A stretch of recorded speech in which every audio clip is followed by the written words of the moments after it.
Kank. Dum dum dum dum dum dum dum. Boo, boo, boo. Guys, you know what that sound was? You know the kank. Well, back when I was younger, that used to be the sound of my washboard abs. Kank? Is that what you That's kank? right. When you're washing your drawers on your abs? That's right. That's some Philly stuff. You know, you hear that kank. That's the abs. Oh, there he is. He's outside. Look at him. That was a long time ago in another multiverse. Guys, and also that must mean it's Wednesday, 8 p.m. EST on your video scope. That must mean a Pencil to Pencil is back live, LIVE. Welcome to the live cast with Mike. What'd you say? We're live again. That's right, we're live. This is, if this is your first time, this is a creative live cast. A sister project of that guy down there at the bottom, Mike Manley. My sister I never knew I had. Editor-in-chief of Draw! Magazine. You remember Draw! Magazine. And maybe we'll talk a little bit about that, not too much, but about how, you know, with so many spinning plates going on in comics and all across the world, everybody's being affected. And I just got an email from Tomorrow's because they've switched distribution channel. Yep.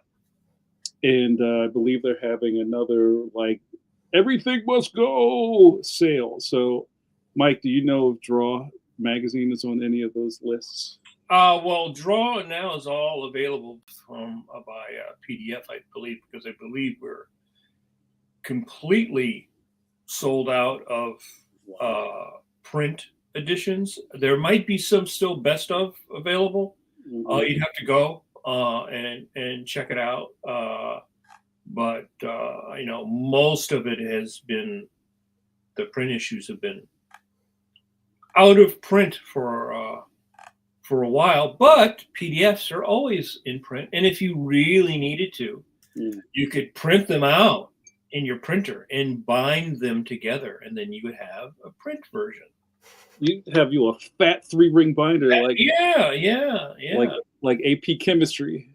Yeah, I mean, some people like to read the stuff on their iPad or on their computer, and other people want to have the thing like right next to them when they're drawing. You know. And you know, what a great repository of information that was really well served in the print age, but now since everybody's so digital, we came to you in a different form, not our final form, but a different form. So you get to hang out and talk with expert cartoonists. Pinch me, I must be dreaming. LIVE in front of you. Let's do some intros. My name is JAMAR NICHOLAS. I'm your first host. I am on the board of the National Cartoon Society. That means I'm legit, y'all. Also the Philadelphia chapter chair. I have a series at Scholastic, a middle grade graphic novel series called Leon the Extraordinary. Leon, Worst Friends Forever. The next volume came out October 2024, which isn't that long ago. That means you must pick it up. I would be remiss if I did not introduce my co-host, cohort, and co-conspirator. He is the Bill Bixby walking along the side of the information superhighway with a melodic tinkle following behind him. You would not like him when he is angry. Please welcome my buddy, Stone Cold Steve Conley. What's up, Steve Conley? Gentlemen, so good to see you. Yeah. My name is Steve Conley. I write and draw the webcomic The Middle Age, which you can read at middleagecomic.com. We just passed 22,000 subscribers over on the Webtoons. Yeah. And you can read it over on Go Comics and Tapas and my own website at steveconley.com. And I'd be remiss, that's the word, I'd be remiss if I didn't introduce the Tower of Power, the man of the hour, too sweet to be sour, Dark Hawk's daddy, Mr. Mike Manley. Hello, everyone. I love it. My name is Mike Manley, but you already knew that because it says right there. I'm this year 41-year veteran of drawing them their comic books. Oh, my goodness. And once again this week I was told that I drew someone's childhood. So it's sort of interesting. Every week when I post some old stuff, someone tells me, "Hey, my grandma bought me that. My dad bought me that at the store." So it's always interesting to get that feedback. Mike. Currently, Okay. I'm drawing Judge Parker and the Phantom, who this weekend I will be on the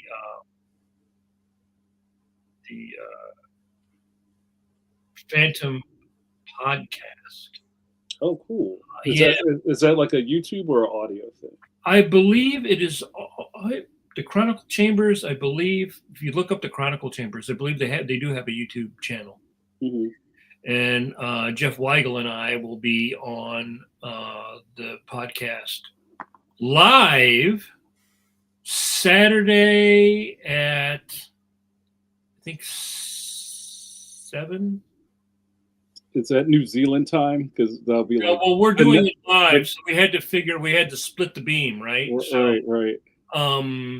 If you go to the Chronicle Chambers, they have an ad, or you go on Instagram, Chronicle Chambers.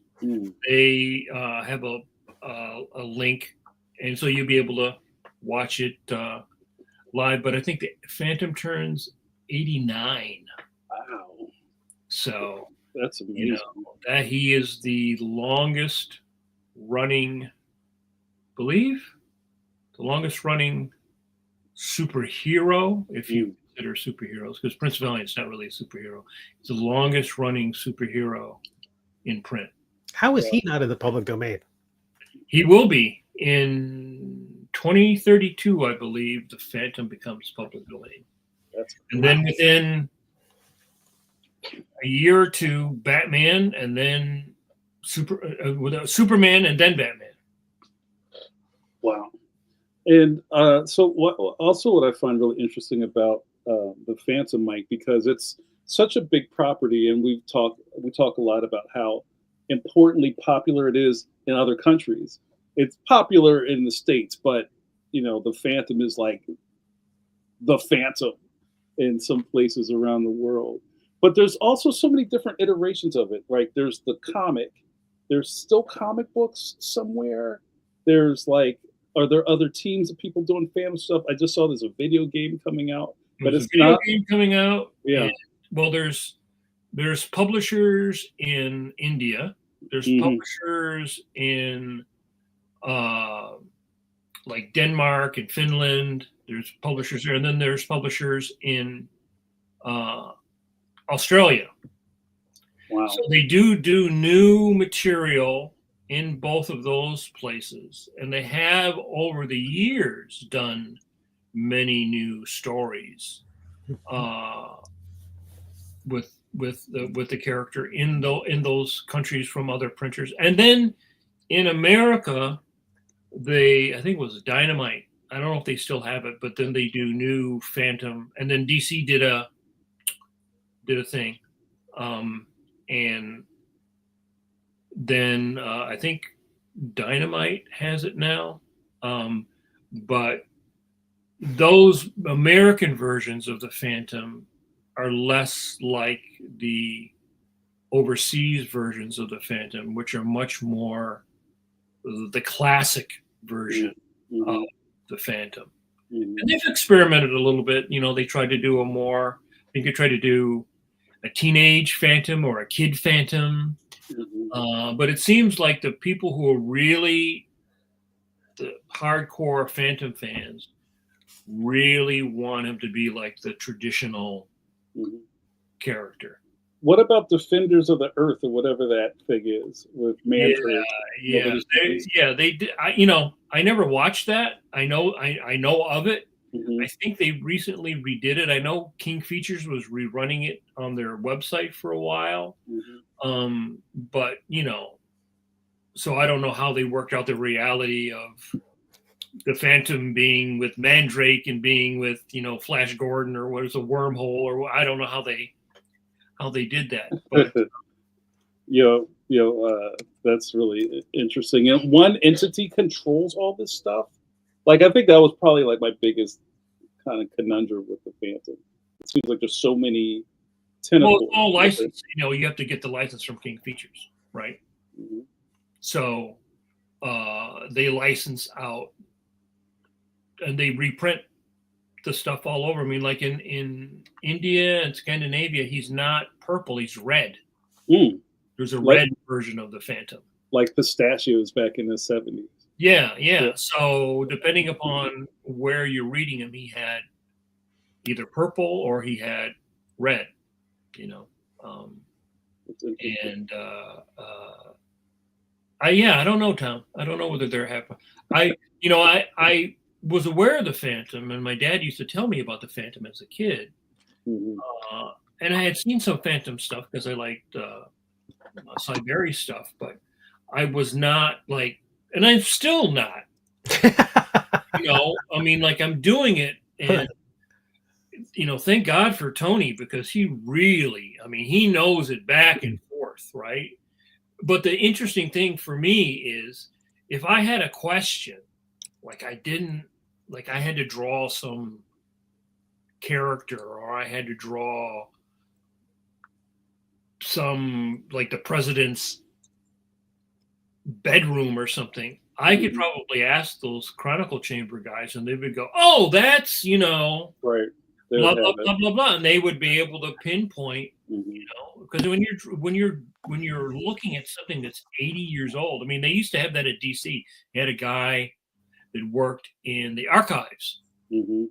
So if you got to draw that first appearance of such and such character or whatever, they would be able to go, oh yeah, that's that issue of whatever. Here's the first appearance of, Wonder Woman's invisible tricycle, The lore keeper. Yeah, yeah. And so Mhm. and Disney had that too. They had a guy that worked in their archives, and that was his thing to be able, when they needed to know something about some classic character or whatever, he would be able to go, oh yeah, this sequence, animator, or whatever, they really took care of it. It's The ironic. the old guy knew, the old man knew everything. Right. It's ironic because King Features itself does not have that. They don't really have someone who could say, oh, you need this, Mandrake 1941, August 7th, here's this guy, Mhm. Yeah, they put that guy out to pasture a long time ago. The fans actually, especially the Chronicle Chamber guys, the fans really do the syndicates an invaluable service because of their love of the character to Mhm. really, I mean, they have complete proofs, the whole night. These guys really know like all the stories, it's really amazing. That's great. Well, you know what else is amazing? Our guest tonight, Gamal Hennessy, is with us. He's in the green room, rooting through the Chex Mix. When people just kind of like, they don't just take a handful. He's kind of like picking, like swimming through it. Just take a handful. It's okay. Take the spicy bits out, whatever those. What was that? The spicy thing that was. That's my favorite part. We had a really great conversation with him. Was it last year? Mm-hmm. About the business of comics. I know there are a lot of, and I think I made him laugh last time I talked him up. There's not a lot of grown-ups in comics. You'll find that out really fast when you start dealing with people. And one of the things I love about Gamal is like, wow, you're like a real person, and we need more of them in comics. We don't have people in comics, nope. Hey, I'm saying, and once we get started, you'll know exactly what I'm talking about. Like, oh wow, he actually knows what he's talking about. We're all like the inflatable captain in the airplane.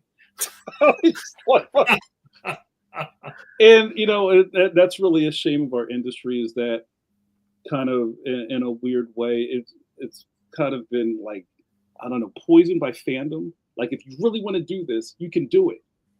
Then there's not a lot of things stopping you. And then once the business comes up against it, things go a little haywire sometimes. So it's really good that we have a real attorney here to talk about those things. So we've talked too long. I'm very excited to have Gamal back on. Let me get my credentials together and we will welcome him. Before we get started, I also want to say that if you're watching live, this is for you. If you have questions that maybe our guest can ask, or we'll maybe have some really interesting conversations about what's going on in the world and how that applies to you in your comic book business, please get them ready. Guys, get ready for rendering. Welcome. Hold on, I got too much stuff over here. Sorry, sorry, buddy. Welcome to Pencil, Gamal Hennessy. Yeah, here we go. Hold on, I got to my ADHD flaring up. All right. Bing. That's your ADHD. You need to get that looked at, buddy. Yeah, man, it started flaring. Gamal, welcome to the show, sir. Good to have you. Thank you, gentlemen. Thank you. I mean, one of the best compliments I ever got was I'm actually a real person. That's kind of, I've never had that particular compliment before, so I appreciate it. I do. Hey, and I think, with all of us gray beards here, I could only speak for myself, maybe even Steve, that as the business started kind of like opening up and people started saying, wow, there's actually these talented creatives who can probably make us a lot of money. And they started kind of like snaking their way into Comic Cons and plucking guys from their table, because for the longest time, especially for self-publishing, nobody cared about us, right? Nobody gave us any time of day. And then somebody shows up with nice shoes on and hands you a business card. It says, hey, let's talk. Of course we're going to talk. But then you find out 5 years down the road that you were talking to a snake oil salesman, right? And you had no idea, or you start trading war stories with other guys who've been burned by the same dude. That's why I'm so glad that you're in the business. So, well, there's a thing, and it was something that you guys were talking about right before I came on about. It's the biggest problem that I think comic book creators have in the industry right now, or in the history of the industry, is that comic book creators, by definition, love comics. And because they love comics, and when you love something, it's like loving anything else, you may be prone to making less than prudent decisions because you are in love. The person who is like a hedge fund like trader does not care, by definition, does not care about the companies he is buying, trading, or selling, so he can make the best decisions to maximize his revenue. Right. A person who's grown up on comics and loves the medium and loves the characters and loves just the storytelling potential of comics and really wants to be in comics, if someone comes up to them and says, I want to make your comic, they will not necessarily make the best decision, especially if they've been shopping that idea for a year, 5 years, 10 years. So when the guy shows up and hands him the card, that may be the first bite that they've got for something that they love inherently, that is part of their identity. So then when they call me and I tell them that, well, paragraph 4, line 13 doesn't really work in your favor in this instant, they've stopped listening to me. Because let's say I grew up reading Daredevil, and I grew up on Frank Miller and Daredevil and all the rest of it, and somebody tells me I can now write Daredevil, I'm not listening to some random knucklehead that, I found on the internet who's telling me the contract is bad.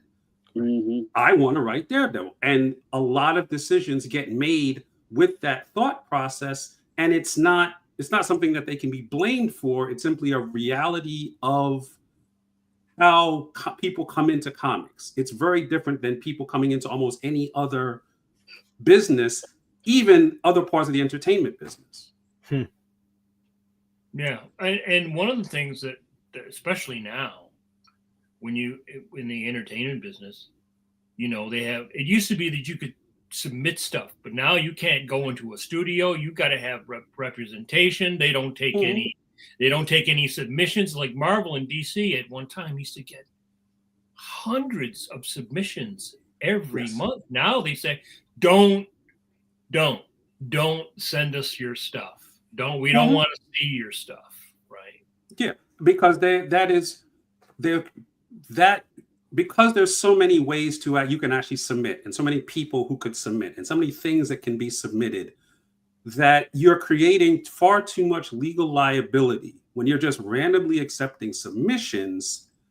So you're better off not accepting submissions and then creating a situation where either you'll have portfolio reviews at cons, or you'll have people go to editors will go to certain institutions like SVA, FIT. So you're controlling the flow of what gets submitted, and then everyone can fill out the submission form that basically says, if we're making a story that's kind of like the story you're making, because depending on who you listen to, there are only like 20 stories in all of storytelling. So if your story is like the other 19 stories, and we're making a story like that, well, then you can't come after us for copyright infringement on your story, because most lawyers will tell you, don't go after anybody until there's money on the table. There was actually a story last week that the estate of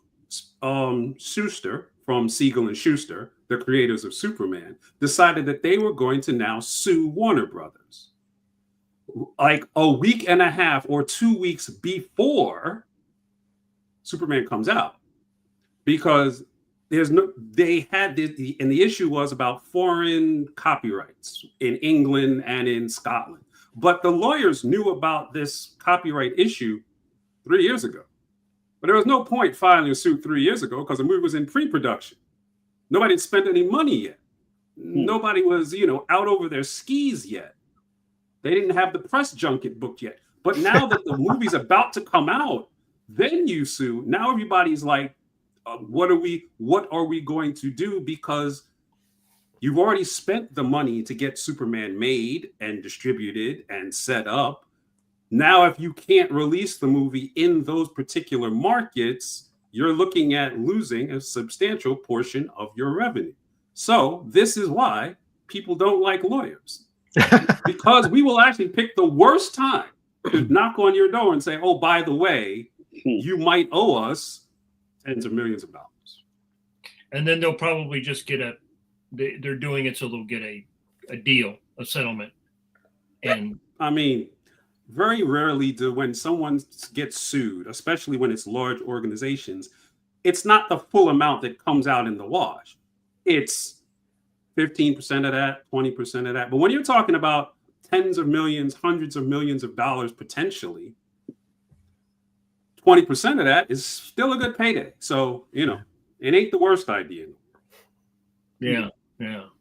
And I think people are probably a lot more aware of what you just described now than they were probably 30 years ago. It's like people are aware of the fact that comics and all this stuff makes money. I am imagining they must have some X amount of money in the budget, because I would imagine the lawyers at Warner's would know yes. What they, and so they got like, well, we'll keep a little cash drawer over here and see, like when they come in, we'll go, well, what do you want? What do you want? Well, that is where the errors and omissions of insurance comes in. That's where you actually get an insurance policy on a particular media project under the idea that if anyone sues for intellectual property reasons related to that project, the insurance company will pay. Now, if no one sues, it's just like any other insurance policy you got. You got it, you paid the premium, nothing happened. But if you get sued, then in theory, the insurance kicks in and will cover it, either the cost of the lawsuit and or the cost of the settlement. It's the price of doing business. Right.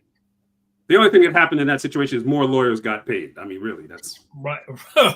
Right. The lawyer's always going to get paid, right? Yeah. Gamal, I have a question, kind of going back into my own archives. I remember not too long ago, it might have been like 10 years ago. That's showing how old we are. 10 years ago, not too long ago, when a lot of our self-publishing buddies started putting language at the bottom of their emails, right? And some of this language was like, whatever is in this email is not binding. Whatever we discuss here is not contractual. And whatever you send me, I can read or not read it at my leisure. And all of a sudden that information kind of like faded away. It's almost like, Facebook prompts where it says, I don't give Facebook permission to use like, is any of that stuff actually binding, or was that any of that stuff real at the bottom of people's emails? Well, there is the language is trying to actually prevent a very specific scenario, because there are a lot of people, even people who call me when I give them a free consultation to represent them, I'll say, okay, they're going to do a collaboration with another creator. They're the writer, the other person's the artist. We don't have a contract, but we've got some emails back and forth, like showing what the agreement is. Now, if you don't have a contract and then there's something happens and the case goes to court, then both sides will do a process called discovery, where each side will ask for all the documents related to that particular transaction.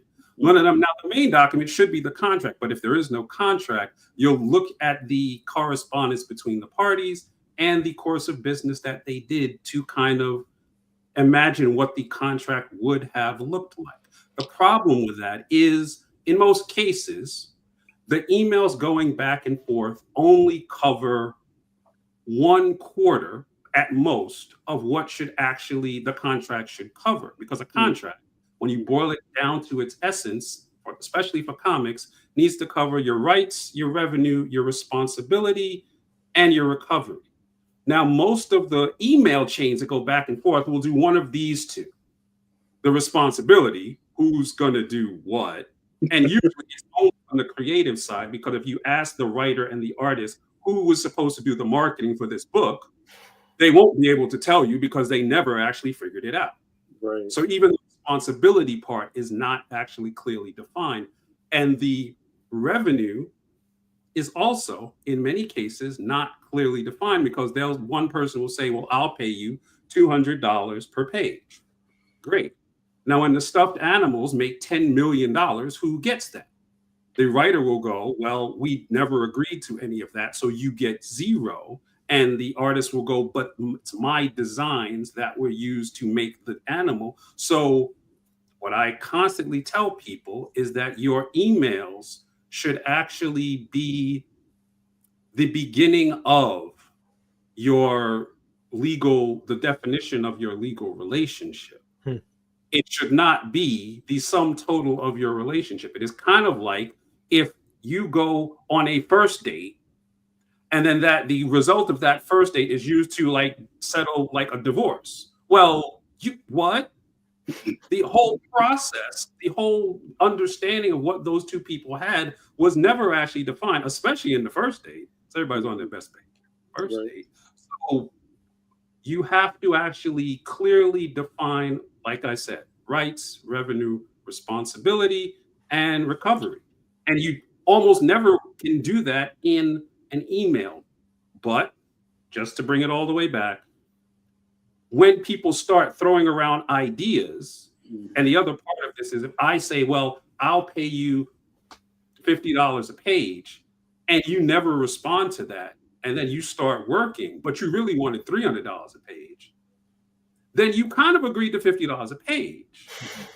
The language at the bottom of the email, and let that because if you get an email from me, and you've gotten several emails from me this week, there's a language that says, I am not your attorney. Now, none of the emails we had back and forth had anything to do with me being your attorney, but I don't care. I do that, and it clearly establishes that we have not solidified an attorney-client relationship.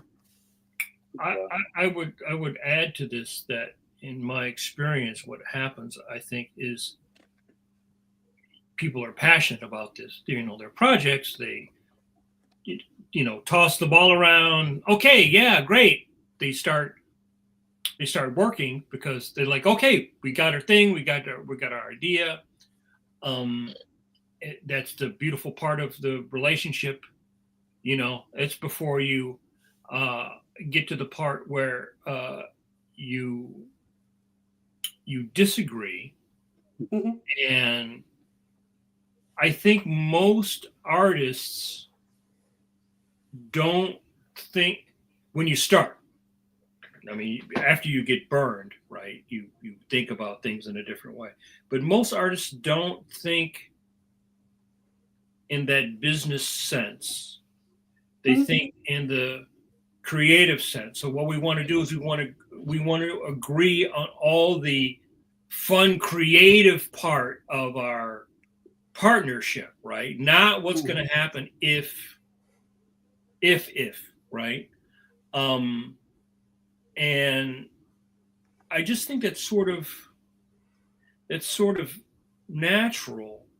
And has always actually been a big part of the comic book business, because if you study the history of comics, that's what it was. You know, a guy would come in and he'd have an idea for, you know, Batman, and one guy had the lawyer and the other two guys came up with Superman, didn't have the lawyer, and just that one thing changed everything, right? And Absolutely.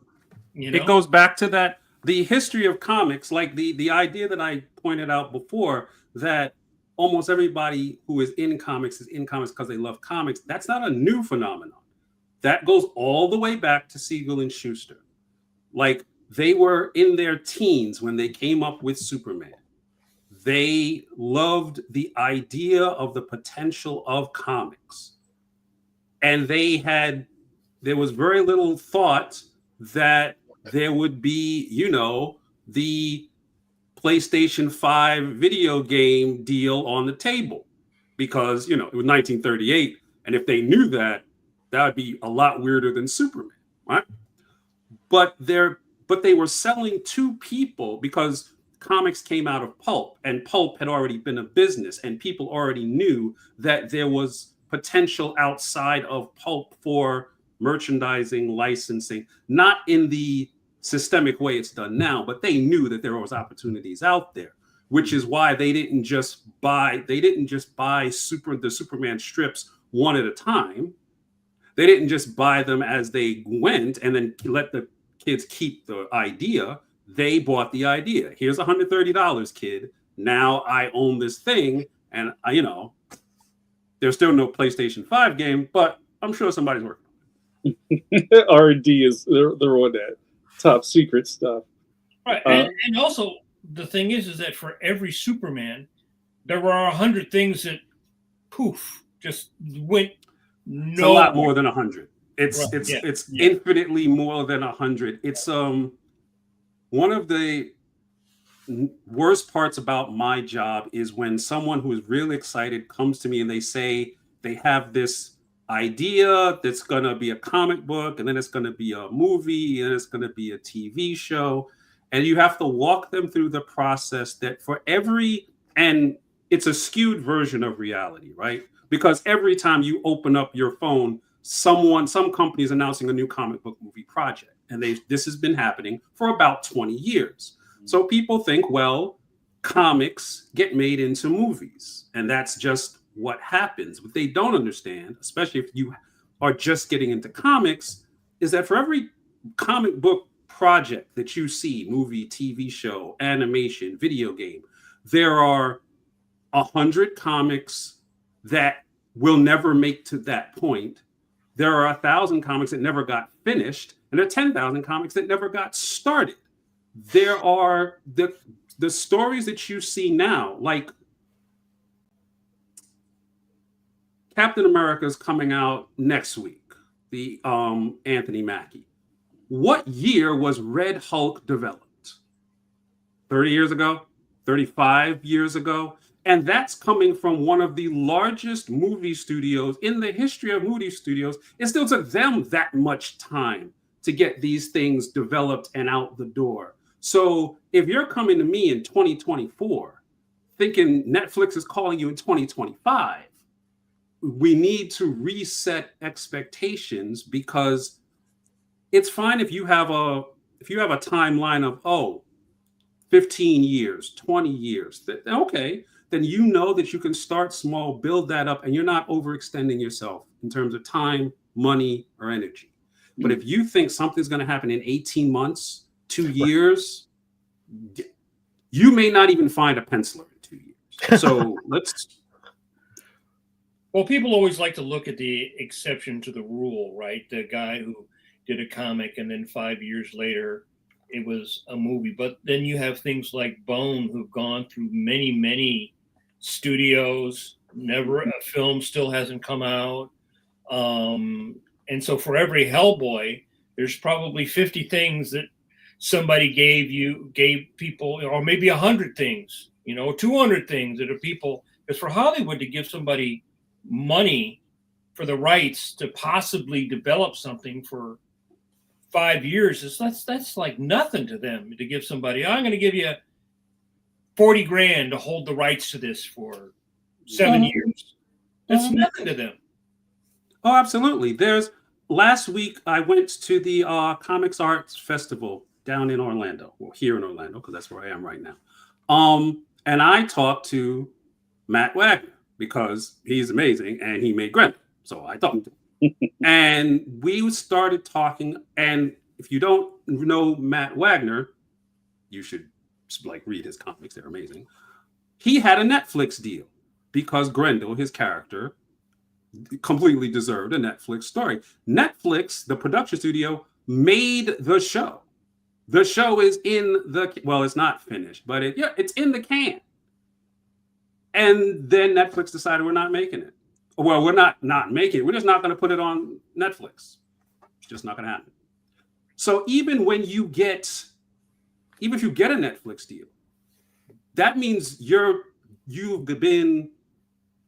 there's what's called an option purchase agreement situation. So like you said, Mike, somebody studio will get the rights and they'll get the right to go and see if they can set up a deal. Setting up a deal means they have to have a principal actor, a director, and money, because those are the magic ingredients to making a movie.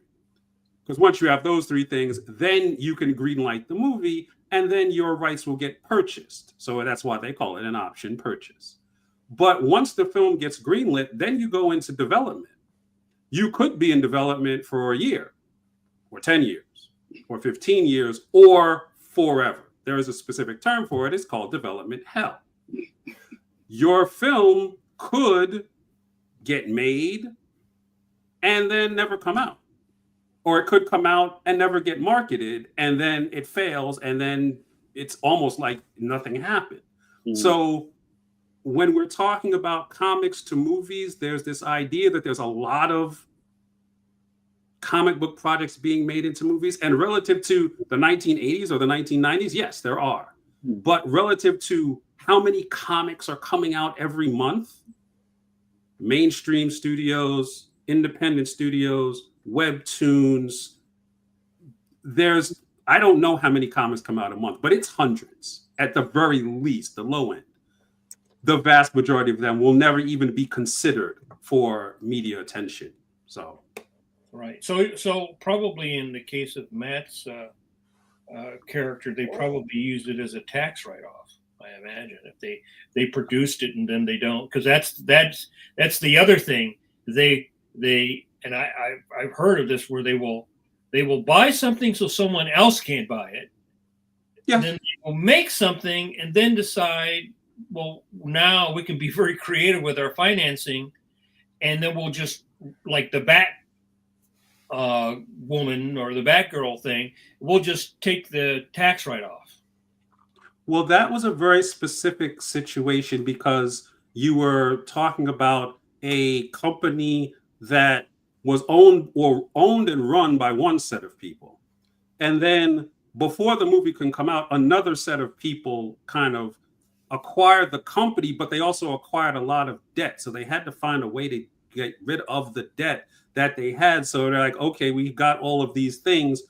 Do we really want to spend? Because when you hear a movie cost $100 million, it's cost at least that much more to market it. So right. Do we really want to put in another $100 million to market this movie when we've got to really figure out this debt thing? And we're not, we don't think this movie is going to be $1 billion movie anyway. But that's a very specific corporate situation relative to that particular project. It's not, a lot of studios don't go around making movies so they can write off stuff. It's not the best business model. Right. But I worked on something a couple years ago. I worked on a Ren and Stimpy thing, and I'm pretty sure that that's what ended up happening to it. I think. I think that would be a slightly different thing, because I'm pretty sure Viacom or Vivendi, if they own Viacom, owns Ren and Stimpy outright. Yep. So they don't have to. And it's the same thing with Warner Brothers and Batman. They own, Batgirl or Batwoman, whatever that movie was, outright. Whereas Netflix didn't necessarily own Grendel. They got the rights to make a Netflix show. So when you're playing, basically what we talk about in comics experience is playing with somebody else's toys. The way you play with somebody else's toys is a little bit different than the way you play with your own toys. Right. So something like a Grendel movie or Grendel project that gets made and isn't released, is there a chance it ever gets released, or is this just in limbo forever? It all depends on what the contract says. Right. The fourth thing we talked about is recovery. Recovery is if you don't make the thing, or if the whole deal falls apart, do I get the rights back? Do you hold on to the rights? Right. Is there a blackout period where you can't make a new thing or not? I was talking to someone else who I can't really name about a project that is also one of the greatest comic books that's ever been developed, about a movie that was supposed to get made 15 years ago, but the technology wasn't there to make this movie because it was like a sci-fi kind of epic thing. They didn't have the technology. But the studio spent like $2 million developing the film. They gave the artist, the writer, their rights back and said, you can make a movie, but whoever comes to make the movie after us has to pay us for the development fee that we already paid to make the movie. So now whoever comes in for your option purchase agreement is now talking about, not only do they have to pay you the option price and then pay you the purchase price, then they have to pay $2 million, and they haven't done anything yet. There's no development. We just lost almost $3 million. We haven't done anything, which actually will scare a lot of studios off, especially when they're looking at the numbers, especially if they know there's 18,000 other comic books that they can think about developing. Well, there's no $2 million price tag hanging around it just to start the conversation. Yeah. And I had a development deal where the rights will come back to you, but there's the stipulation that if you took it, let's say you took it from Cartoon Network to Disney, or from Disney to whoever, they still want a piece of it. They still want a percentage. Yeah, they still want a producer credit. Right. And so even though it didn't go to pilot, it was everything blew up on the launch pad before then, they still want. Oh yeah.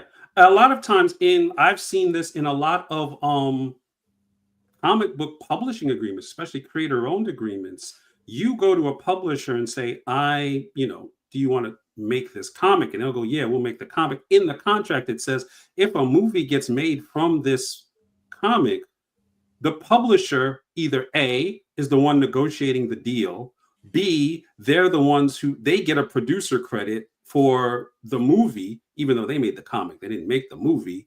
C, they can actually negotiate on their behalf, and you have to negotiate separately on your behalf for your deal.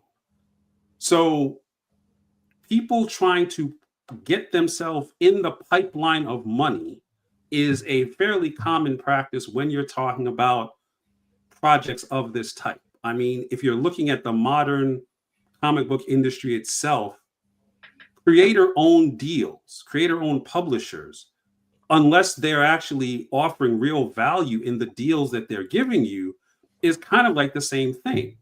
They're putting themselves between you and the audience so that the money flows through them and then maybe, possibly, to you on the back end, but you're the one who actually developed the idea, and you might even have to be the one who develops the market in the first place, because a publisher may not do it. Right. Mm-hmm. Go ahead. Well, I have like a reverse question, and I'm sure a lot of us have run into people like this on the subway, or maybe on your way to the Javits Center for Comic-Con. Somebody who has a spiral notebook in a dream, and and tell me if this is even a concept. They overly protect their work. Like they might not even have a real idea, but they've got a trademark, a copyright. They mailed it to their mama's house in Bayonne, you know, and all of this other kind of stuff where there's really nothing there to be protected. But they did all that kind of front end stuff. There is an idea, and this actually is I think it's happening less and less, where people decide that their idea is so rare and unique that it's going to be made into a movie, but they can never tell anybody about it. I bet that guy.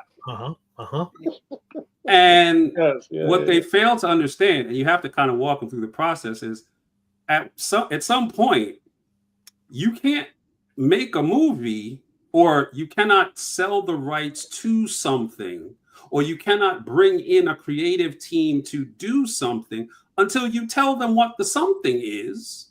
I mean, unless we're just talking about NFTs, in which case you're going to sell me something and never actually explain to me the something and how it works. And then somehow we're supposed to both make money, I guess, but no one has ever explained it. You have to walk them through the idea that, number one, it is the expression of the idea that is the thing that you can protect. You cannot protect the idea of, let's say, and you've probably never heard of this one before, a very wealthy young man survives a violent criminal incident and then uses his money to gain the skills and technology to fight crime outside the laws of vigilante. Now, that is probably the most original idea you have ever heard. But unfortunately, that idea cannot be protected.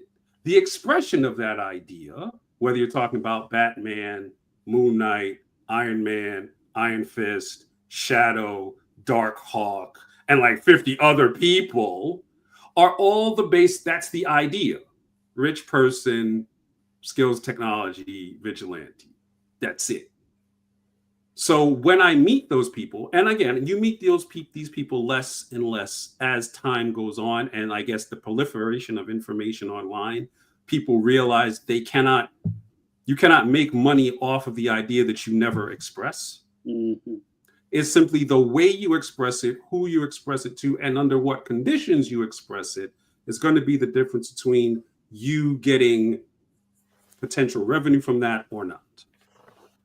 That's a lot of crackpot activity. To kind of, you know, and maybe to slightly change the topic, but dovetail into this a little bit, because I think one of the biggest issues is AI, and probably the younger you are, the more apt you are to use that in your creative process. Mm-hmm. One of the, and I talk about this a lot, but one of the things I have not seen is, now we know, we've heard that something that was completely generated by a computer is not, you can't get a copyright. Mm-hmm. What I have not seen anywhere, and maybe you have, is a legal definition of actually what percentage of the creative process must be deemed human in order to make something copyrightable. Okay. I do not want to make this a law school kind of like seminar or lecture, but for most part, lawyers do not like to be pinned down by percentages.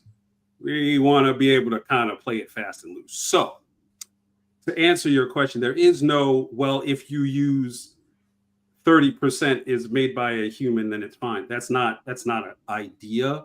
The idea is, according to the Copyright Office and the way things are now, you can actually submit a work to the Copyright Office for registration that has artificial intelligence elements in it, or LLM information in it. However, it is up to the person making the submission to actually identify those elements that are AI generated, and those elements are not actually subject to copyright. Now, if you have an entire book that the images were generated by a large language model, the sequence of those images, how they actually appear on the page and all that other stuff, you could have a copyright in the sequence of the images, but not in any of the images. So it is, for a comic book creator's perspective, especially if you're going independent, or if you, well, actually on any level, there is a disincentive to using AI to create the final product, because if your goal is to generate revenue from it, you have to be able to own it. If you don't own it, then it is very different. Actually, no, let me stop myself right there, because that is actually not accurate. In the past, the way to actually make money from something is to own it. So a traditional comic book creator model, you have to own it, you copyright it, and then anybody else who wants to use it or buy it or whatever else has to pay you. But we now are in an economy that is in a certain level driven by attention. So you can make, or you can generate art or music or whatever that's not really made by you, but if you use it in a way to generate attention, like TikTok or something else, then you may not care if you own it or not, because you got the money because you used the thing to get the eyeballs. There's quite a few people, like, I was, as a lawyer, was very confused when I first saw TikTok and people making money stitching other people's content. Because by definition, if I made content and then you use that content to make your content, then don't I own part of that content? And what I realized is TikTok people don't care, because it's not about owning that. To own any particular post is irrelevant. To own the audience is actually what is the key. Right. And I think going forward, that concept is going to permeate out into other forms of media. 2 generations from now, when all the people on this call are dead, the people making comics might be making comics because that is going to be the same way they make TikToks. They want attention. Attention gets you revenue. But the underlying comic itself may not make a difference. The character in the story might be original, but the story itself may be generated by who knows what kind of VR AI system that they're going to have when we're all dead, and I don't have to figure out how it works. You know? So we, following your explanation, now if I use AI to generate my images, then I go in and I draw a little bit on that image, remark it, right? You know, is that then copyrightable? You can attempt to file a copyright on that claim. The problem with the answer to your question is somebody's going to have to take somebody to court, and a judge somewhere is going to have to decide one way or another where the line is. And even if there's actually a book that I'm reading right now by a law professor named Mark Greenberg called Comics, Creativity, and the Law, where it actually discusses cases in a wide variety of ways that actually define how the rest of the industry will act after that happens. Because the law, the way it's written, is not clear. You just ask for percentages. The law doesn't have percentages. Well, that's why I asked, because I keep seeing people talk about it, but I've never seen a legal definition by a court that said this. Because no one has decided that this idea, or figuring out what the answer to that question is, is important enough to spend $20,000 to $120,000 on either side to go to court and find out. Right now, everybody's just kind of working with the information they have. We do not have a definitive answer because no one's decided to go to court about it yet.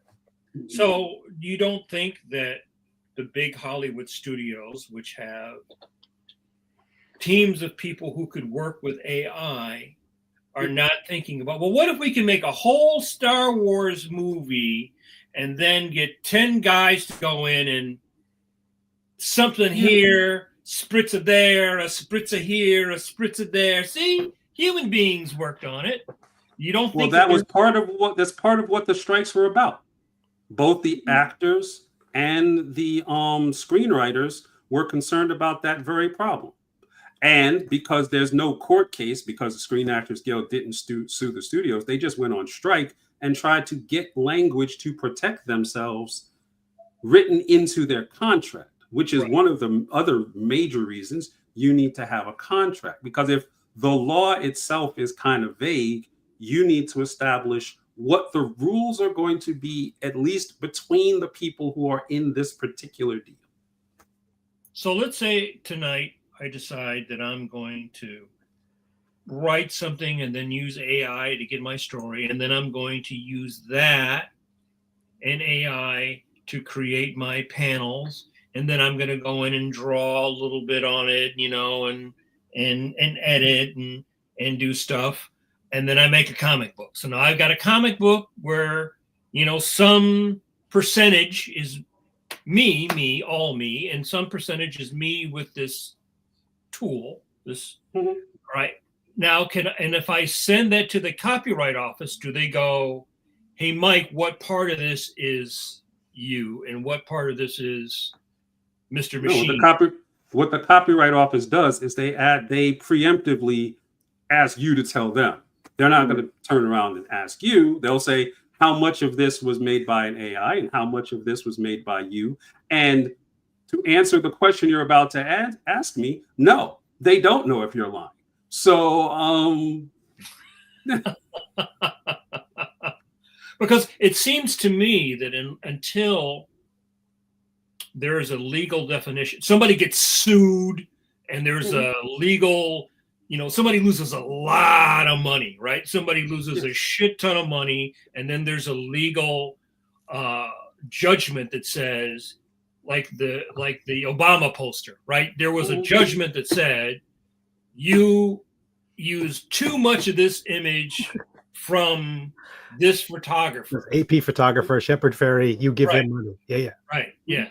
There was a legal definition of what percentage you can steal or borrow or appropriate, right? Because that's a big thing in art, is appropriation. There's a whole movement. Roy Lichtenstein, it's all appropriation, right?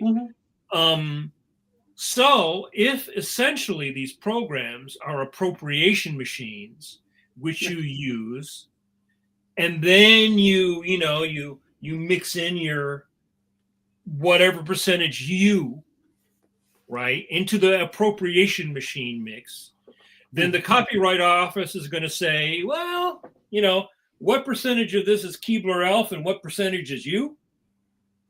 Yeah, that's what I said.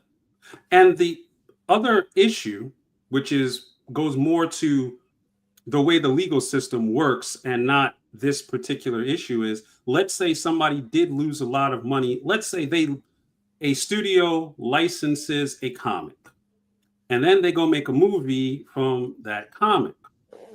But a studio going to do due diligence to try to make sure that you actually own what you're trying to sell them. And if they look at your, they look at your comic, they look at your copyright registration, and they go, well, we don't think that this is actually copyrightable, and you don't own it because it's mostly AI, there could be a lawsuit about that. But what we were talking about before we went on the air is the idea of a settlement. So that even if there is a case where all the issues that the industry is wondering about all of the answers they need is in this one case, most of the time the people in the case, that's not why they're there. So they'll settle and you still won't get your answer. So you keep giving me scenarios where they try to get the answer. I'm quite certain that by the time the answer comes out, it will be irrelevant. It's kind of like what is a good analogy? There was a thing that I saw when I was a kid about how to make sure your laser discs didn't get damaged. But if we're in the era of Netflix, whatever happens to your laser discs is irrelevant. And because the law always lags behind technology. So the law never really answered a lot of the open questions created by NFTs. And by the time they do, we've already moved on. So good luck. Thank you. And now you're too late to answer this other question too. I get this sense that even if it's, because I'm sure there's a regulation that says it can only be X percentage of insect parts per hot dog.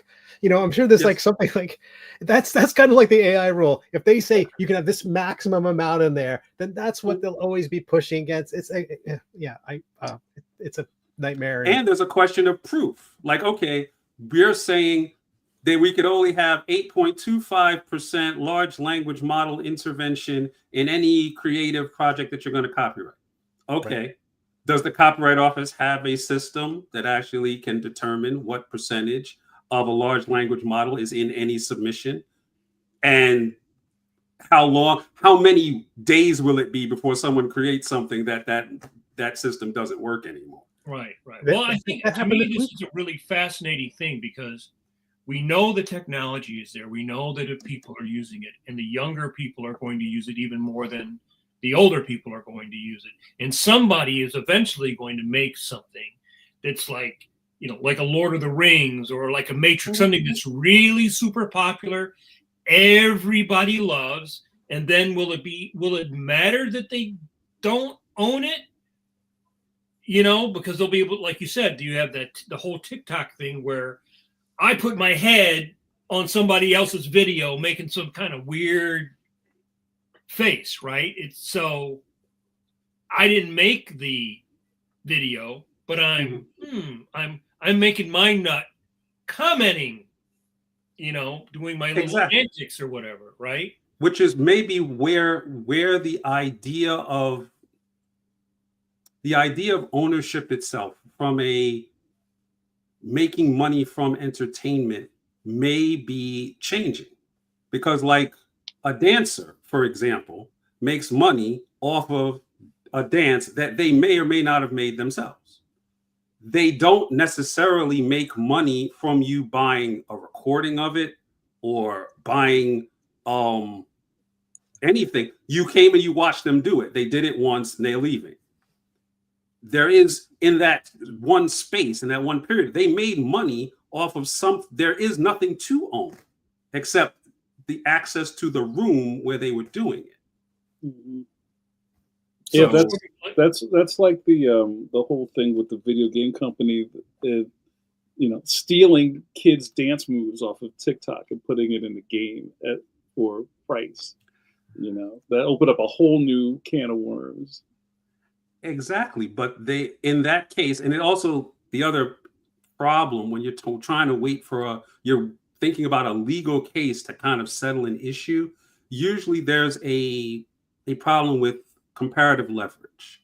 So if you're a kid and you make a dance on TikTok and then EA or Embracer Group or Ubisoft takes your dance, and your parents have no idea what's going on because they're not on TikTok and they're not on video games. But now you've come to them and said, this game stole my dance. And now the parents have to now go get the lawyer and pay them the $30,000 up front to actually go against a company that has billions and billions of dollars. Well, you now have a problem of leverage. Ubisoft will probably be able to take thousands of dances before anyone decides that they're going to have what's called a class action suit.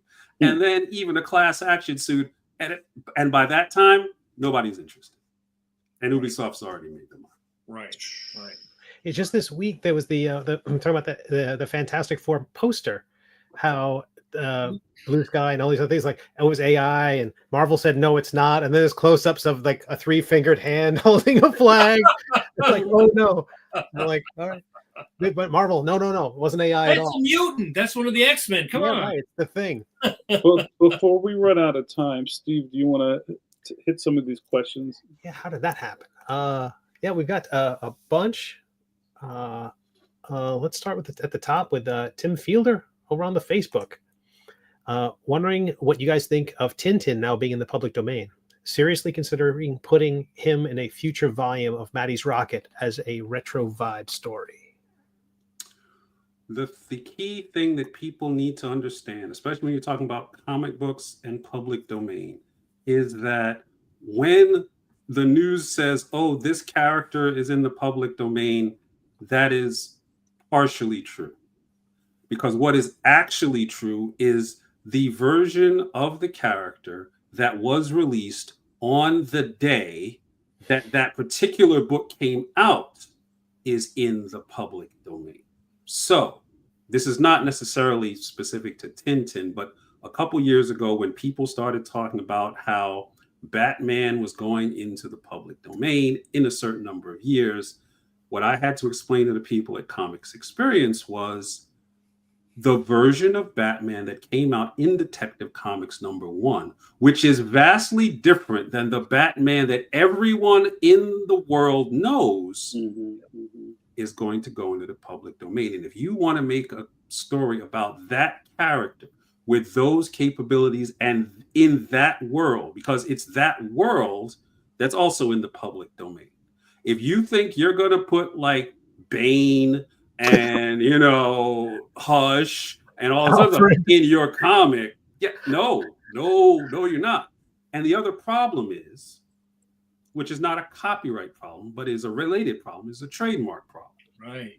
Because Batman, that story, Detective Comics #1, may be in the public domain, but trademarks, especially if they're maintained in a way that Batman clearly is not in the public domain. So if you start going around calling your story Batman, and there's a Batman that already exists, there's a concept called likelihood of confusion in the marketplace, which means one company that owns a trademark can stop you from releasing that book because to protect the public, we need to make sure that they know where their Batman is coming from. And we don't want them to think that your Batman is our Batman. So, what you're going to do is you're going to destroy all those copies of Batman. So what I tell people is, I brought this up before. If you want to make a story that's like Batman or like Tintin or like anything that has inspired you, you do not have to create that story. You have to boil that story down to its core and then make whatever story you want. You want the rich vigilante? Sure. But that could be Green Arrow. It could be, which is not the same as Batman, but the same story. Maybe it's Moon Knight, which is, before they went the whole psycho route, was pretty much the same story. Yeah. But they changed it enough. That's an original story. If you're a comic creator, there's been no better time in the history of comics to make your own story. And it can be based on whatever story you want, because like we said, there's only 20 stories anyway. So pick one. Yeah. Well, the other thing, I'm glad you pointed out the whole thing about trademarks, because a lot of people really fundamentally don't understand the difference between trademark and copyright. And like Tarzan is public domain. Right. The character, the early Tarzan stuff. But Edgar Rice Burroughs still has the trademark on Tarzan. And if you try to put out a book now that's like, Mike Manley's Tarzan, they would sue the crap out of him. Yes. Well, the way that I've actually, and you are correct, a lot of people fundamentally confuse copyright and trademark. And the way that I've learned to explain it is by saying the copyright is the story that you're telling and the characters in that story and the elements of that story. So again, rich young man, violent criminal act, skills, vigilante. That's the story. You can copyright that story. Now, if you decide that this individual has a animal fetish and you're going to make a symbol out of that, the fetish, and let's just say for the sake of this argument, it's a bat, and he's going to put the bat on everything, that image that you're using to sell that story is the trademark. The word Batman that you're using to sell the comic and the toy and the backpack and the sheets and the sneakers and literally anything that you can put a bat on is a trademark. But that's not the story. They are interrelated, because if you just started putting a bat on things and there was no such thing as Batman, you would not sell a lot of these things, because people go, what the hell is that about? But the story tied to that image makes the image valuable. Right. Copyright is the story. Trademark is what's used to sell the story, whether that's the image, the word, a slogan, whatever. In the 60s, that's why they put the yellow oval around the bat. That's what I heard. Because then that made it specific to the Batman on the TV show. There was it's not a coincidence that there's a certain period of time where every superhero, especially on the DC side, had a symbol on the chest. They didn't do that just because they wanted criminals to know who they were getting punched in the face by. It's because we were selling like underoos and mugs and stuff like that.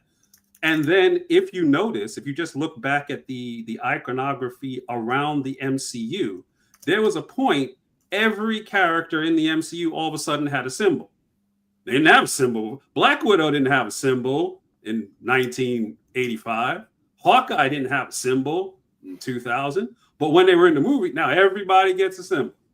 Or gets one, Iron Man gets one, Hulk gets, because symbol, name, we're trademarking all of this stuff because, and this is another thing that people don't understand about media properties and comics, is that in a lot of cases, the merchandise, the money made from the merchandise, especially the profit, is so much more than the movie. That the movie is basically just a 2-hour commercial to sell all the toys and to sell the t-shirts and the posters and all the stuff behind Steve on his wall and all that stuff.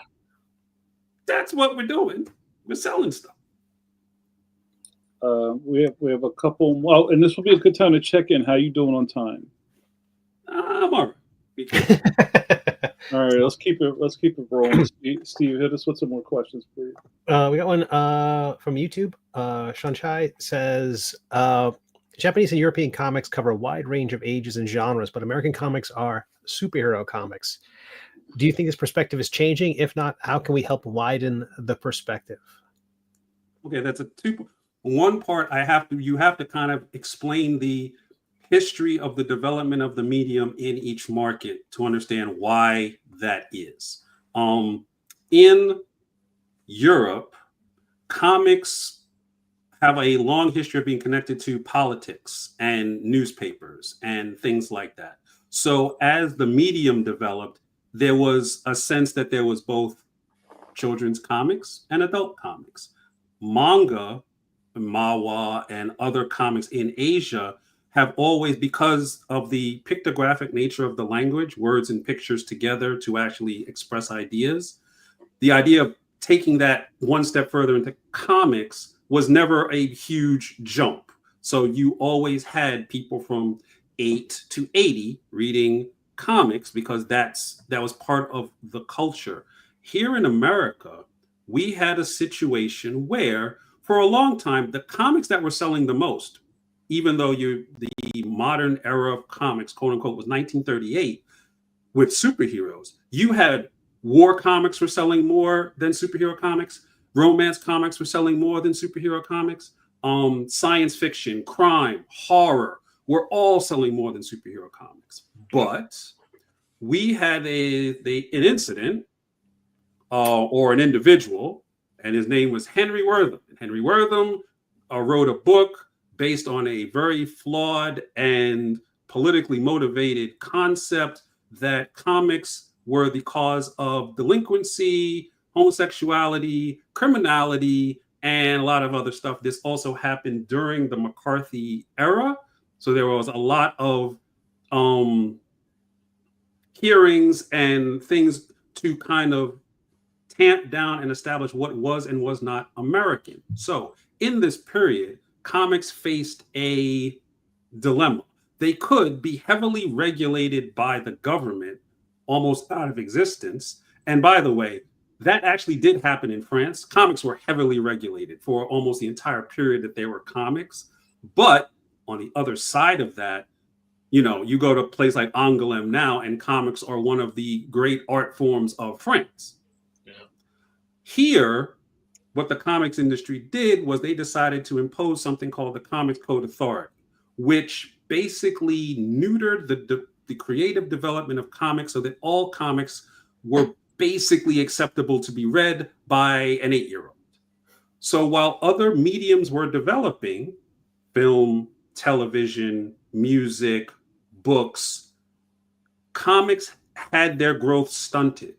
So when film had movements that gave you things like Chinatown, and, you know, and TV had eras where you got things like The Sopranos and things like that, comics could not make those same artistic or creative strides because they had to adhere to the Comics Code. Now you had underground comics, which is where a lot of the people who didn't want that went to, but that created this artificial schism that didn't really start to get pulled back together until the 90s, when you had the Image movement, you had Marvel and DC deciding that they weren't really going to adhere to the Comics Code anymore.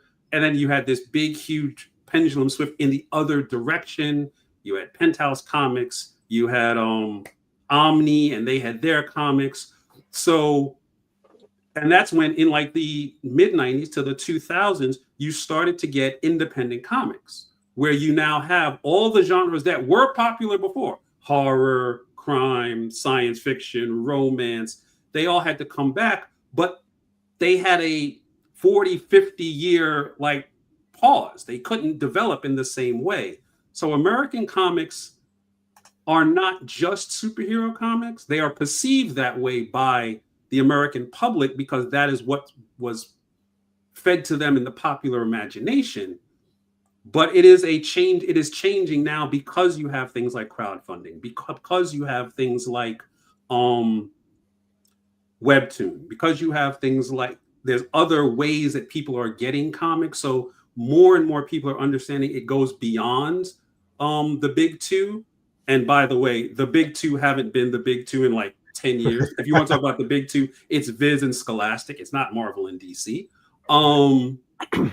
Yeah, the perception is changing, and there's more and more niche markets of people who understand comics are more than just Wolverine and Superman. But you can also mention the fact, I think, that one of the ways that some of the guys got around it is they took Mad from a comic and made it a magazine, and then you had Eerie, Creepy. You had those magazines, and because they were magazines, they were not underneath the Comics Code. Mm-hmm. Mm-hmm.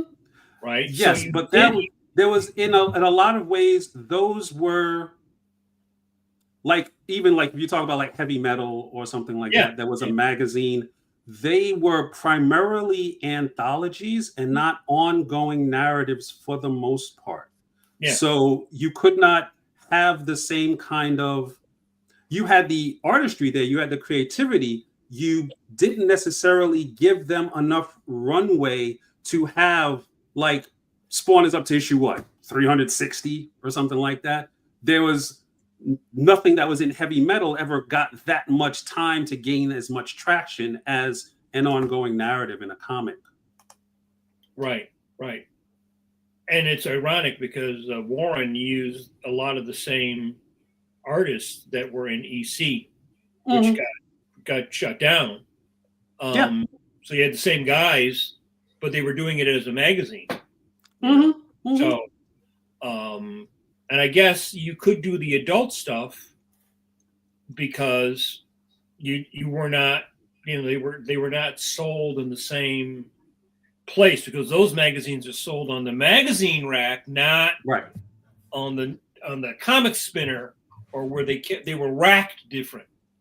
Yes, right? they were racked different, and because that was, pre comic book shop, and you're talking about the newsstand era, and a lot of the underground comics were in head shops. They were in smoke shops. They were being sold, literally sold underground, which back in those days limited your distribution, because you still had to find a printer who was willing to print it. You still had to make sure it got shipped to a certain place, and there wasn't that infrastructure that there was for comics, where you just kind of hand off the final pages and go make another comic. So and it's different now because we have so many distribution avenues. But back then, they were really hamstrung about how many copies they could print, where they can get the copies to, how I can make sure they got paid, because it was the 70s. It was kind of a mess. Oh yeah, like most of the 70s.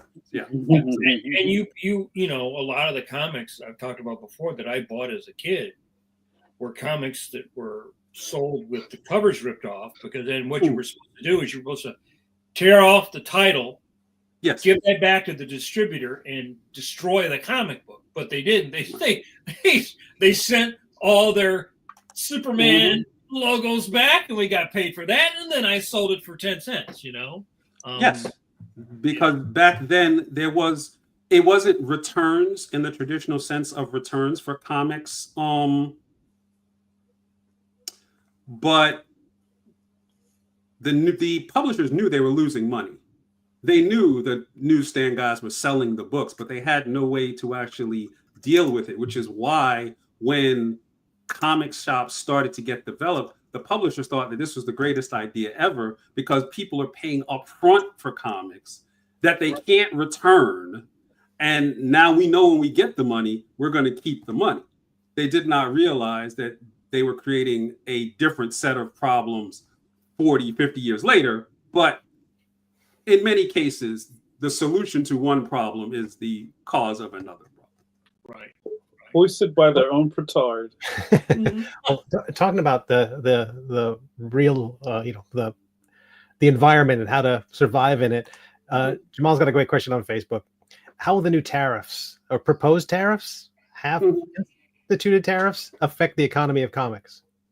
Well, this is where I actually insert my own shameless promotion, because we have a YouTube channel called Comics Experience. And on Comics Experience, one of the segments that we have on that channel is a segment called Comics Industry Explained.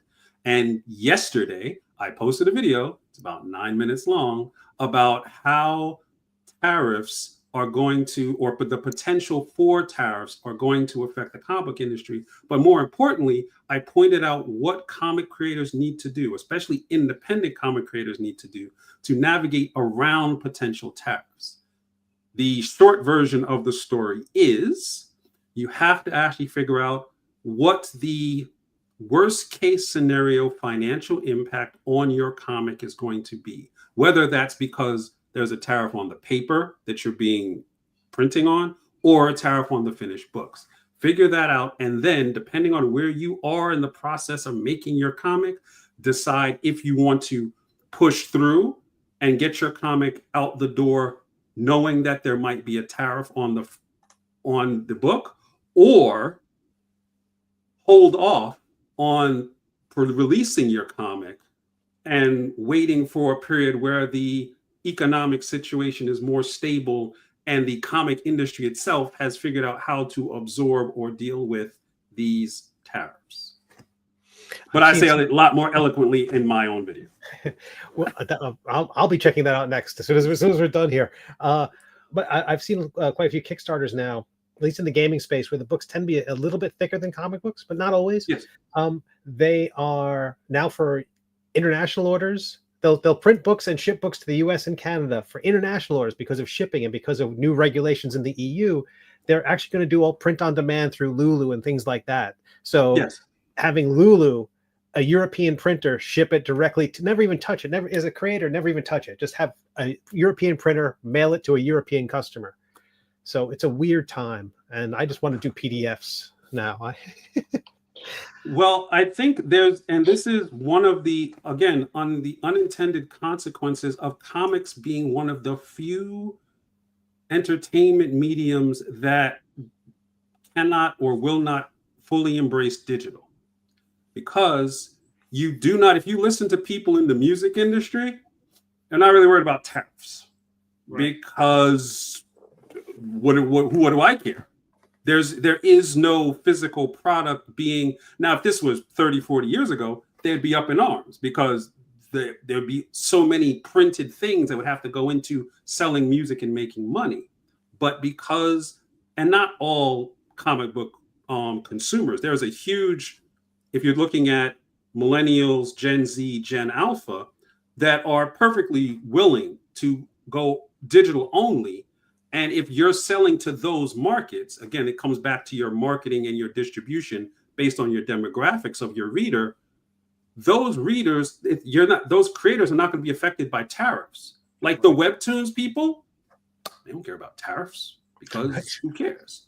Right. It's the segment of the market that is specifically going towards the direct market because the margins are so thin there on a per issue basis that a 25% increase on the production side, if you actually try to add that on to the actual sales price, you may be cutting off a ever shrinking market. Now there's quite a bit more cushion in the crowdfunding space because what you can get for a backer tier on crowdfunding is multiples higher than what you can actually sell a book for, in the comic book shop, especially since the comic book shop has to get their cut, the distributor has to get their cut, and there's a lot of people in line, like I was talking about with Mike before about the movies, a lot of people in line to get a piece of that comic. If you're doing what we call direct to consumer, and crowdfunding is one of those direct to consumer channels, there's a lot less people in line to get cash. So if there needs to be a tariff increase put in there, it can be put in a way that it's almost invisible to the crowdfunding backer because they were used to paying $10, $12, $15, $20, $25 for the book anyway. So if it's costing you $4 instead of $2 to print the book, but you're still, and you're shipping it for another $3, so that's $7 is your, cost of goods sold, but you got 15, so relax. Yeah. The only problem is I always advise comic creators to not just select one distribution channel. In the same way a film will come out in the theaters, then on streaming, then on cable, then on network, you need to actually know that your comic can have several different distribution models, whether that's bookstores or library or convention or direct to consumer. So maybe, and this is something that we haven't actually talked about in Comics Experience yet, is if you know there's a 25% increase coming in on your book because of these possible tariffs, maybe the idea is not to try to make that whole 25% back in one distribution channel. Maybe in the crowdfunding channel, you up it by 10, 12%. Then maybe in the library channel, you up it by 8%. Then maybe on the convention floor, you up it by another 10%. So it's pennies on the dollar in each channel. So everyone buying in each channel doesn't really feel that, big 25% hit. But when you get to your P&L at the end of the year, you're like, oh, that wasn't the worst thing in the world. It wasn't helpful, but it wasn't the worst thing. Well, I would also think that what we're also talking about is when you're talking about the different channels, you're also talking about different demographics, which have a lot to do with age, because the older reader wants to have a thing. They want a thing. They want the thing to go in a bag. They want the thing to go in a box. They want the thing to go on the shelf. It seems, in my experience, the younger you are, the more willing you are to get the PDF. Maybe you don't have the room, it's like you don't, or you're used to consuming on a screen. So Yes. you're not so tied to saying, well, like, I can go through my box and go tick off my issue 47 of the Losers. I still need 38 and I still need 37. Yes. The younger students I taught had no problem with stuff being digital. In fact, they sort of preferred it because they could steal it. Yes. Well, it's actually very good that you bring up the different demographics and the different distribution channels, because one of the things that comic book creators and even comic book retailers need to understand is the fact that something is coming out in multiple channels is not necessarily cannibalizing a particular audience, because the people who go to comic book shops are not necessarily all the people who are buying comics. There's if you're 12 and you're in a certain part of the country, because there's only 2,500 comic book shops in America, you may not be close enough to a comic book shop to ever go. Whether you want to go or not, it's not an option for you. So maybe you're going to go to the library because there's 20,000 libraries and there's 2,000 comic book shops. Or maybe you're just going to go on Amazon because it's right there. My phone is right there. And maybe Amazon will send it to you, which kind of helps a little bit. Or maybe since every other type of media you consume is on your phone, maybe you'll just look at it on your phone. And the other part of that is every comic does not actually appeal to every different age demographic. So if I've got Lore Olympus, and this is the book I'm selling, I may not be trying to sell it to the person who goes into the comic book shop to buy X-Men every week, because it's not a thing. But there's enough people to where the X-Men people can get their book and all the X-Men like books, because there's a lot of books like X-Men because Marvel made sure of that. And all the people can get the Lore Olympus books, and they can not ever meet, and they can both be comic book fans. In the same way, all the people who love hockey but don't care about football are sports fans, but they can sit next to each other at the bar. It all depends on what's on TV. Because if everybody wants to watch a football game and there's hockey on, I can tell you from experience that's a problem. Well, I'd like to ask a question. I mean, we got a couple more, at least one more comment. But talking about current events for a second, and Diamond.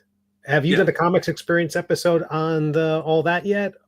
We actually one of the highest viewed episodes we ever did, because we did the episode the day that Diamond announced that they were filing for Chapter 11. So what we actually did was we did an episode. And I do some of the shorter episodes I do by myself. The longer episodes I do with my my partner Andy Schmidt, who actually runs Comics Experience with me. And the way we actually format the show is he talks about a lot of the issues from a creative and editorial side, because that's his, it's his side of the business, and I talk a lot from the legal and business aspect. So we kind of bring those two. It's kind of like a Reese's peanut butter cup. If you're old enough to remember those commercials. Yep. We talked about the impact of Diamond on the industry as a whole, but what we really tried to focus on is the impact of Diamond on independent and emerging comic book creators, because the way the Diamond situation is going to affect IDW and the way it's going to affect Pokemon is different from the person who has one or two titles that they were trying to get into Diamond. So, and the idea that you have to, well, first, I've always, for years, tried to dispel the myth that if you were making comics, you had to get your book into Diamond, because that presupposes your audience is in the comic book shops. And just as we just discussed, they may not be. Right. So I've had clients who have fought for years to try to get into Diamond so they can get to final order cutoff to get into comic book shops, and then realize that very few comic book shops owners bought their independent comic, because the economics of a comic book shop depending on the shop, of course, does not lend itself to independent comics. A comic book shop owner is taking a bet every time he orders a comic because two reasons. One, he does not necessarily have the requisite information to know if this book is going to sell. If a book is coming out in January, I got to order it in November, October, and then the book gets sent to me in January. But if I'm going to get issue 2 for February, now it's December. I don't know if the first one sold anything yet because it didn't get here yet. Right. So now I've got to spend money on the second issue of a thing where the first issue of the thing may have put me in a hole. And then it's January and they're asking me about issue 3 and I'm still trying to figure out what's going on with issue 1. The fact that you're getting comics early is, again, an unintended consequence of that whole model. The second part, and the more important part, is that the comic is non-returnable. I can't rip off the cover and pretend that I'm going to burn it and then sell it to somebody for half off. I've got to keep it. Now, when comics was primarily a collectible market, the idea that comics were not returnable was the greatest idea ever because I would keep the comic would get older, the comic would be worth more money, and I would sell the comic. Right. Until Death of Superman. And everybody realized that if one issue of a comic is worth a lot of money, then 700,000 issues of the same comic has got to be worth 700,000 times more. No, that's not how collecting works. That's not how supply and demand works. Yeah. And so now, but the comic book store owner is still making a huge bet. And to hedge their bet, they will pick things that they know, or at least are reasonably sure, are going to move off the shelf. That is why there are 8 titles of Batman, 15 titles of Spider-Man, and 20 different X-Men. Not because these characters are not rich enough to actually support these constant long-running narratives, but because when someone comes into the store, the idea that they're going to pick up the next issue of Spider-Man, statistically speaking, is far higher than the next issue of Usagi Yojimbo, even though that's a great comic, or the comic that I put out that no one knows who I am that's sitting on the shelf next to it. Right. My comic may be Shakespeare in terms of the world of comics, but no one knows that. And no one's going to buy that, which means the comic book shop owner is stuck with it. Right. You when I was self-publishing, it was, you wouldn't really know what your numbers could be until issue number 4, because issue number 1 would have sold all the way through. Everybody flashed orders on number 2, maybe usually by half. Right. And then maybe by issue 3, there's a little bit of buzz, right? Mm-hmm. There's been a little bit of buzz. And then by issue 4, the numbers would go up, driven by the fact that I can put issue 2 and 3 on the wall for a lot of money. Yes. More money. That's the way it worked for a long time when you actually had collectors, but you really don't have collectors like that now. No, now what you have I believe there's I don't know the percentages specifically, but there is a considerable amount of trade waiting where someone will actually buy issue 1 and say, this is cool. I'll wait for the trade to come out. Yep. And then issue 2 and issue 3 and issue 4 tank.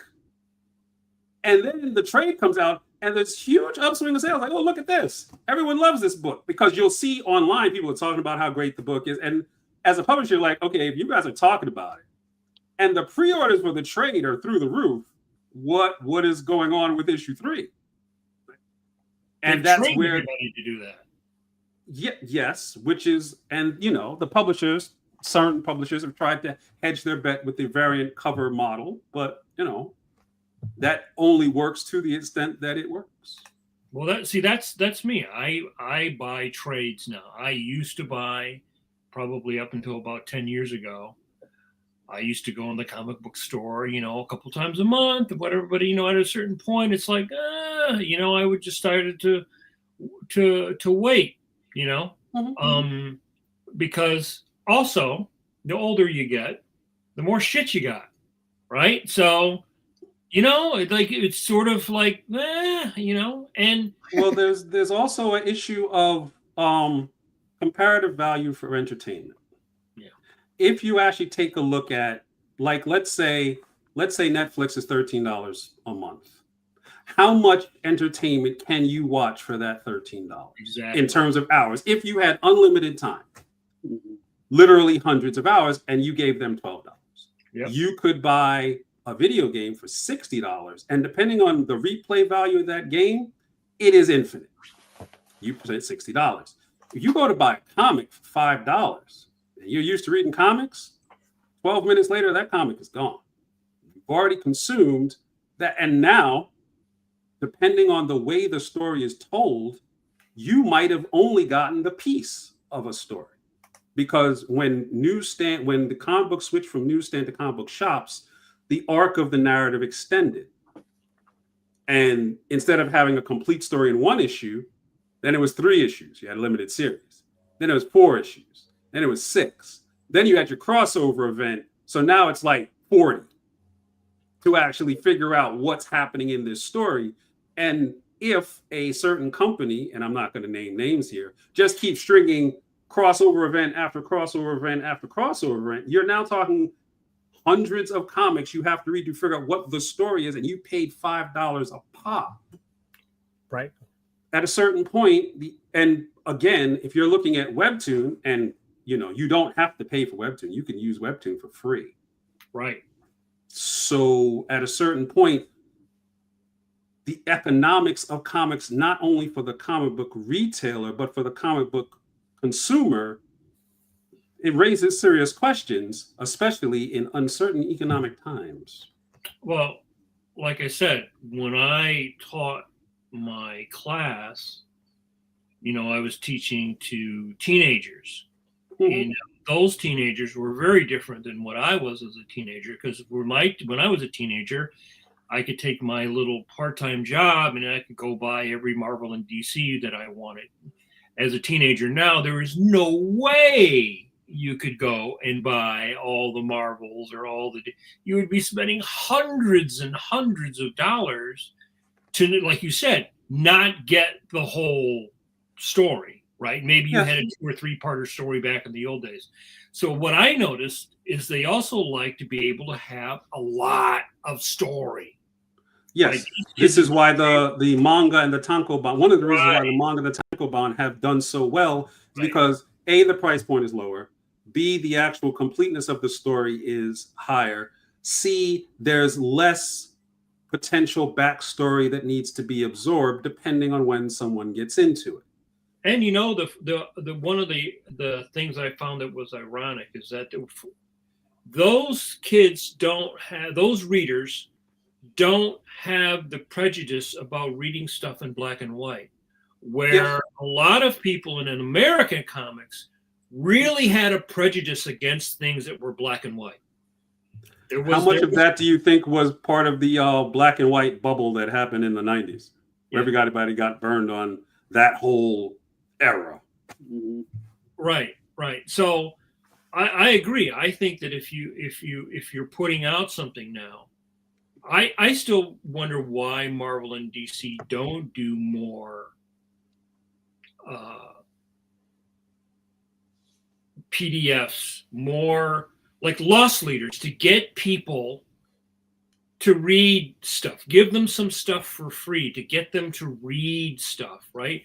I think that one of the smart things DC did was to put Batman on webtoons, right? Mm-hmm. It wasn't my Batman. It didn't appeal to me, but I'm 63 years old, right? So that's not my Batman.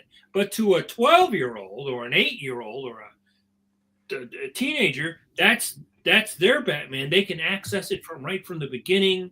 It's very easy. It's how they're used to consuming. What I don't understand, except for the fact that maybe they're just not interested in publishing in any stretch and growing publishing, is there is an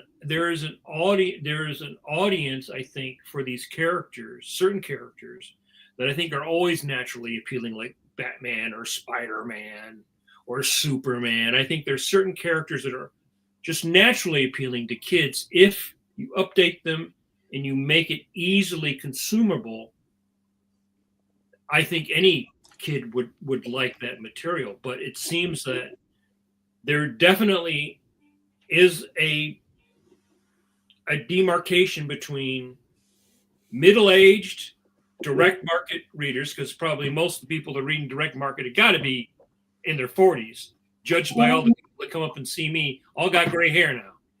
Mm-hmm. Right? All the kids that tell me I drew their childhood, when I meet them at a show, they all got gray hair, right? Mm-hmm. Mm-hmm. So those people are willing. That's a different audience, and their reaction to stuff is they want a book, because that's what's normal to them. Well, I think if you look across generations, every generation gets introduced to and consumes different versions, especially of these perennial characters that we're talking about, in different ways. So in the 40s and 50s, a lot of kids got their first introduction to Superman over the radio. Yeah. They heard the radio program. In the 60s, a lot of them got their introduction to Batman through Adam West. But then the next generation got the Frank Miller Batman, which is a completely different concept. And the next version got Batman the Animated Series. And then, on and on. So now you're talking about people like the past 20 years, the version of the character that Marvel promotes the most is the one that gets them the most revenue, not the one that has the most history. So a lot of people in their mind, Iron Man is Robert Downey Jr. It's not Demon in a Bottle. It's not any of these. It's not Armor Wars. It's not any of that. It's Robert Downey Jr. And for, I think, Generation Alpha, they're going to look at Marvel Rivals that came out 2 months ago. That has very different permutations of these characters. And that's going to be how they consume the characters. And one of the other things that I think is going to impact comics a great deal is that the introduction to the character has to be at a point of the least amount of friction. So if I know I already have a PS5 and I can press a button and I have this game that is free to play, which means I didn't pay anything for it up front, and now I get to be Hulk and Captain America and Doctor Doom and Magneto. Don't forget Jeff the Shark. Exactly, Jeff the Shark. Or I can figure out where a comic book shop is, get in any mode of transportation I can use or get my parents to use for me, to go to a place that I don't understand how things work, because there is no tutorial when you walk in a comic book shop of how the numbering system works, or the difference between what's in the long box and what's on the shelf, or the difference between a regular cover and a variant cover, or anything else. And then maybe get a book that I'm going to have to spend $5 on and might take me 20 minutes to read. Which one, theoretically, if I had this option, would I take? And there's nobody in there to walk you through. Oh, you like such and such? I would recommend. Exactly. But the other thing, and this is not a business or economic analysis. This is a theory. My theory is that larger companies like Marvel, DC, that are vertically integrated, look at comic book publishing as marketing first and revenue second. Because the amount of, like, if you had to spend money for research and development for a new car, or even a movie to make, or a TV show to make a pilot, that's hundreds of thousands of dollars you have to spend on something you may never make. Right. But you're testing out the idea. In comics, especially if you know that you own the comic book company, the TV company, the movie company, and the video game company, it costs you $10,000 to $20,000 to put a comic book together and then throw it out into the world. If people buy it, or even if they don't, the idea, you've already got the idea, and you've got the reaction to the idea, which is market research. You can then take the idea and translate it into a much more profitable model. Like, let's say we take, I don't know, Age of Ultron. Age of Ultron was a comic book series that did not necessarily that well, because it was part of that whole jigsaw puzzle story thing that we were talking about. Age of Ultron, the film, in spite of the critical reviews of it, made hundreds of millions of dollars more than that comic.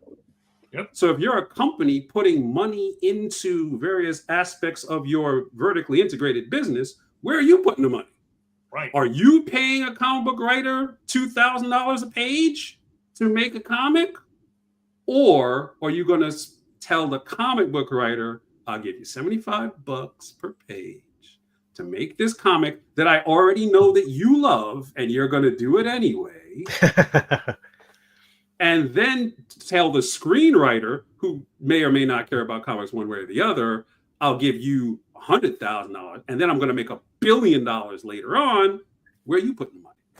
Right. And it has nothing to do with being evil. It has nothing to do with being sinister or even hating comics. You may love comics, but you know, even at $5 a pop, you're not making the same amount on comics as you're making on T-shirts or posters or hats, or especially movies and video games and everything else. And let's not forget streaming, because streaming is a thing too. That's why there were no comics in the Warner Brothers store. Yeah, because that space could be used for a lot more profitable SKUs. Yep. Yep. Jamar, we're close to like 2 hours. Yeah, let's call it. But I was going to say, you know what? I'm not worried about any of this, because I've got 8 copies of Death of Superman in bag. That's cool. Unsealed, bro. I'm cashing out. I'm still wearing that armband. I'm still wearing my mourning. I'm in mourning still. That armband lasts that long? Good Lord. I heard that there were guys that when that book came out, it put their stores out of business because they bought, like, one guy supposedly bought like 30 cases of that book, figuring like, that's it, you know, I'm going to be on the lifestyles of the rich and famous, and it tanked, you know. Yeah, well, should have invested in pork and beans. There was a comment in the chat that's actually sums up the whole thing very well. It said a Superman T-shirt will sell 5 times faster than a Superman comic, because the vast majority of people, I mean, there are very few individuals around the world that people know more than superheroes, especially Superman, Batman, Spider-Man. Like, religious figures, maybe, but that's it. Like, if you ask somebody who's 15 who David Bowie is, they don't know, but they know who Spider-Man is. Right. So the merchandise has very little barrier to entry. Right. The comic book has a much higher barrier to entry. So for the early adopters, and that's another way to look at it, like, comic book readers are the early adopters of these ideas that when they get to the mainstream of, you know, popular culture, the early adopters, A, already know it all, and B, have moved on to something else because they have been consuming that material for so long. But when you put the thing on the shelf, the shirt or the comic, there's a lot of people who are wearing, you know, Teenage Mutant Ninja Turtle gear who have no idea how Teenage Mutant Ninja Turtles started, or what it was like, or the fact that it had nothing to do with pizza when it first started. They don't know. They don't care. And then in 20 years, they'll hit the nostalgia zone and start buying the stuff again. Yep. All right, let's put a pin in it here. Gamal, you're fantastic. I think you might just take my spot, and you should just be on Pencil every week. Thank you so much. Steve, you're going to say something? Yeah, well, we go to Comics Experience. That's what we're going to do. We're also going to go to Comics Experience and watch those videos. Yeah, go to Comics Experience. Watch the videos go up at least once a week. I do my podcast with Andy once every 2 weeks, and then alternately I will do either a comics industry explained or a comics industry commentary, where I will talk about current events in the comic book world, in the comic book industry, but specifically from the perspective of a comic creator who is independent or emerging, because the way the way a person who is like the head of Marvel looks at what happens in the comic book news is different than the way, you know, a letterer who's trying to make a full-time career being a letterer. So we try to focus on that underserved segment of the comic book industry. I love it. That's great. Thank you, Gamal. You're fantastic. And you heard it here first. Please go get my man services. He's a wonderful human being, and he's here to help, right? And that's I should actually mention that. If you have a legal issue about a book that you're working on, whether it's you're working independently, you're doing a collaboration agreement, you're doing a freelance agreement, you're trying to get a creator-owned deal. If you have questions like that, you can visit my website, and I offer free consultations so we can actually figure out what kind of legal help you may or may not need. And if I can, provide that help for you, I do not charge by the hour to comic book creators. I charge a flat fee because, again, we know what the profit margins are for being a comic book creator. So I try to keep those costs low. So if you have legal questions about your comics, be more like Bob Kane and less like Siegel and Schuster, and contact me. I love it. Last thing. Go ahead, Steve. Tim Fielder said it. And Facebook, I can state for the record, for anyone wondering about Gamal's skills, he's very professional and thorough. He looked at my latest book deal contract and was extremely helpful. Money well spent and worth every penny. There it is. Now I have to send Tim money because it's a good plug. Yeah. All right, you don't waste a good plug. No, yeah, you gotta put that in the pocket. Gamal, thanks so much for hanging out with us tonight. Well, I'm going to ask you to be back on, and maybe at the end of the year, if we're still alive. All right. No worries. You call me. We'll take care of it. My man, I love it. Thank you so much, guys. We're going to get out of here. Gamal is a fantastic guest. A real quick plug for next week. We have famous comic strip artist Wayno from the Bizarro strip is going to be with us tonight. Pittsburgh's own next Wednesday. Very excited. Let's go home tonight. Gamal, you're great. We have a thing on our way out the door. Maybe you'll do it with us. I also wanted to mention again that I'll be on the Chronicle Chambers this Saturday. Yeah. So go to their Instagram page, and there's links there to the podcast. Awesome. Excited. Go represent us. Guys, I'd be remiss if we didn't get out of here before we wash those Kirby hands. So, Gamal, let's put your hands up. Let's see the good Kirby What hands. is this thing we're doing? Oh, that's like, with Jack Kirby hands. Yeah. Okay, I got it. You got it. All right. You confused me for a second. All right. My bad. Throw up random hands. I need more. I need your counsel. All right. All right. Good night, guys. Thanks so much. Have a good night. Thanks, guys.